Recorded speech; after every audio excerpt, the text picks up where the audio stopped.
बाकी हमरा भरोसा ना बा, हमरा रनिया के जान मार देलक। कैसे ओकरा कौनो के केहू ओकरा पट्टी में ओकरा ना बेटा के उठावई बा, ना ओकरा मतारी के, ना बहिन के।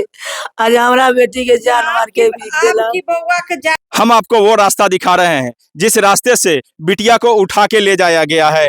अब अभी हम उसी घर के पीछे के दरवाजे से इस कैमरा के माध्यम से आपको दिखाने की कोशिश कर रहे हैं। यही वो दरवाजा था, ये वही गरीब का घर है जिस घर से उस मासूम बिटिया की अरमान, उसके सपने वो सब चूर चूर हो गए। इस घर को संवारना सजाना, घर की लक्ष्मी मानी जाने वाली बेटी आज इस घर में नहीं है। इस घर की शोभा इसी दरवाजे से लूटी जाती है। इसी टाट को तोड़ करके उस मर्यादा को तार तार किया जाता है जिस लक्ष्मी सरस्वती की बात हमारे देश में हर दिन किया जाता है। रूपा नाबालिग की 14 साल की, मम्मी इनकी बता रही कि 14 साल की थी। और जिस तरह इनकी माँ बता रही हैं कि रेप करके और उसके बाद कत्ल करके फेंक दिया गया पोखर में। बहुत ही एक दलित की लड़की की सवाल मैं नहीं कर रही हूँ, किसी की बेटी हो, इस तरह की घटना होना बहुत ही दुखद है।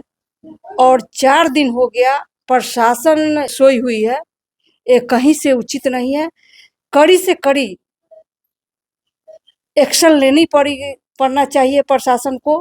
क्या माता जी, अब तक आपको क्या सहायता मिला है? ऐसे बहुत सारे नेता अब तक आपके घर तक पहुंचे हैं, कोई मदद अभी तक आपको मिलने की उम्मीद दिख रहा है क्या? ना कुछ उम्मीद हमरा ना लगई बा, कुछ उम्मीद हमरा देखा न होई बा।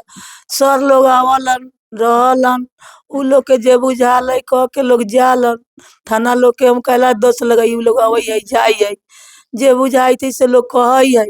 बाकी हमरा भरोसा ना बा, हमरा रनिया के जान मार देलक। कैसे ओकरा कौनो के केहू ओकरा पट्टी में ओकरा ना बेटा के उठावई बा, ना ओकरा मतारी के, ना बहिन के।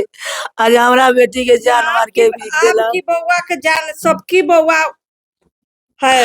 आज छोड़ जात समाज के हमरा बेटी के हत्या कर देलक। हम भी दलित की बेटी है, आप ही की बहन है। हम भरोसा दिलाते हैं कि हमरा बेटिया के हत्या कलई त कोई पंच के आंख नहीं था। हमरा कौनो के कुछ ना चाहिए, हमरा बेटी के जान ले लेबा, हमरा ओकरो फांसी होए के चाहिए। चलने के लिए काम करूंगी। जी मैम, एक सवाल है कि आप सत्ता पार्टी से हैं, आपका सरकार बिहार राज्य में चल रहा है, माँ होने के नाते। बिल्कुल बिल्कुल, मैं वो बात समझ गया, लेकिन जो सवाल विपक्ष को करना चाहिए वो आप सरकार में होते हुए वही करे, प्रशासन को करना चाहिए, लेकिन उस पर दबाव डालेगा कौन? आप ही तो है सत्ता में। बिल्कुल, प्रशासन के आपके माध्यम से मैं प्रशासन को आगाह करना चाहती हूँ कि प्रशासन 4 दिन हो गया अभी तक नहीं कुछ हुआ है। मैं एनडीए की सरकार में अपने मुख्यमंत्री और उप मुख्यमंत्री को संज्ञान में जा रही हूँ, पटना देने का काम करूँगी। इनका जरूर न्याय मिलेगा। मुझे अपनी पार्टी पर, एनडीए सरकार पर पूरा भरोसा है। लेकिन न्याय मिलने में काफी समय लग रहा है, इतना विलंब होना नहीं चाहिए। आप अभी एक चीज और मैं आपको बीच में रोकते हुए बोलना चाहता हूँ, इसी तरह की घटना अभी बंगाल में भी हुई है। उसके अपराधी को सेम 12 घंटे के अंदर में गिरफ्तार कर लिया जाता है। उसके बाद भी बंगाल में अभी भी आप लोगों की विपक्ष पार्टी वहां पे है, आप लोग वहां पे तहलका मचा रखी हैं। यहाँ क्यों नहीं ऐसा हो पा रहा है? क्यों अब तक अपराधी? बिल्कुल आपको मैं संज्ञान में देना चाह रही हूँ कि हमारी सरकार बढ़ चढ़कर आएगी, इनको न्याय दिलाएगी, पूरा भरोसा है हमको। पार्टी पर, एनडीए सरकार पर पूरा भरोसा है। अखिल भारतीय धोबी महासंघ के एक प्रदेश की महिला नेत्री होने के नाते मैं आप लोग मीडिया भाई बंधु है, आपको विश्वास दिलाती हूँ कि काली भी बनना पड़ेगा तो मैं इनके लिए तैयार हूँ। एक बहन। आज जिस रूपा को न्याय दिलाने के लिए लगभग सभी पार्टी के नेता यहाँ पे वोट बैंक की राजनीति करने के लिए पहुँच रहे हैं, लेकिन आपको जो हकीकत है वो मैं अपने कैमरा के माध्यम से दिखाने की कोशिश कर रहा हूँ, क्योंकि मैंने आपको वादा किया था कि हर एक चीज़ मैं आपको अपने चैनल के माध्यम से दिखाऊंगा।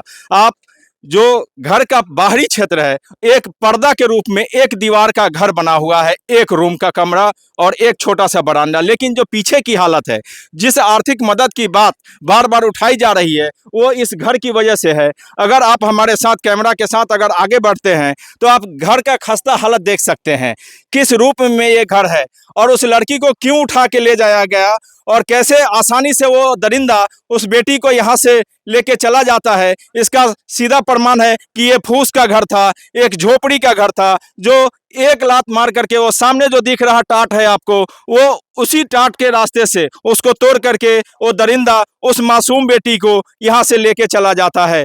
इसी वजह से हम ये मांग कर रहे हैं, लोग यहाँ पे हैं वो लोग भी मांग कर रहे हैं कि इस परिवार को जल्द से जल्द आर्थिक मदद दे करके, ताकि इस परिवार का कोई अगला बहू बेटी उस दरिंदे का शिकार नहीं बन पाए या उस तरह के दूसरे दरिंदों का शिकार नहीं बन पाए। इसलिए तमाम इस तरह के जितने भी मकान है, इंदिरा आवास की योजनाएं हमारे देश में काफी पहले से चली आ रही है, फिर भी आप इस घर की हालत देख करके समझ सकते हैं कि उसकी क्या स्थिति है। सर, अभी आप इस घर को देख रहे हैं, जिस दरिंदगी के साथ उसके साथ बेटी के साथ अत्याचार हुआ, वो इस घर का भी एक दोष रहा। अगर ये सुव्यवस्थित रहता तो शायद ऐसा घटना होने से बच सकता था।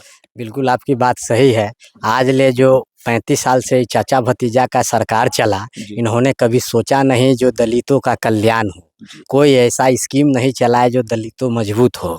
आज जो ये हालात है आपको सामने प्रत्यक्ष है, दिख रहा है। शायद अगर उन्होंने किसी तरह से सोचे होते जो दलित ओबीसी भाइयों को कि किसी प्रकार का ऐसा नियम कानून बनाए जो सुरक्षित रहे और किसी तरह से उनका रोजगार का, शिक्षा का और नौकरी चाकरी देने का काम किए होते तो शायद आपको ये देखने को नहीं मिलता। ये जो घटना हुई है शायद ये नहीं होता। यही पक्का का मकान होता तो शायद फाटक तोड़ के, घर तोड़ के नहीं घुस जाते और उठा के लेके चल जाते। अतः अगर घटना तो घट चुकी है, पुलिस प्रशासन कार्रवाई कर रही है, वो जितना जल्द हो सकते हैं जो अपना दोषियों को पकड़ने का काम करेंगे। लेकिन आज सरकार से एक अपील करता हूं, जो सरकार तक अगर ये मेरी वीडियो जा रही है, अगर उनके तक उनकी कान तक ये आवाज़ जा रही है तो वो इन परिवार को, पीड़ित परिवार को 50 लाख का मुआवजा और एक सरकारी नौकरी देने का उनको जल्द से जल्द ऐलान करे। नहीं तो हमारे प्रदेश कमेटी के टीम और जिला कमेटी के टीम बहुत बड़ा आंदोलन करने पर उतर जाएंगे और आंदोलन करने पर मजबूर हो जाएंगे। इसलिए हमारी वीडियो उन तक जा रही हो तो सरकार से आग्रह है से जो जल्द से जल्द, जितना जल्द हो, जो ये 50 लाख रुपया और एक नौकरी का वो ऐलान करके ये पीड़ित परिवार को मदद करने का काम करे।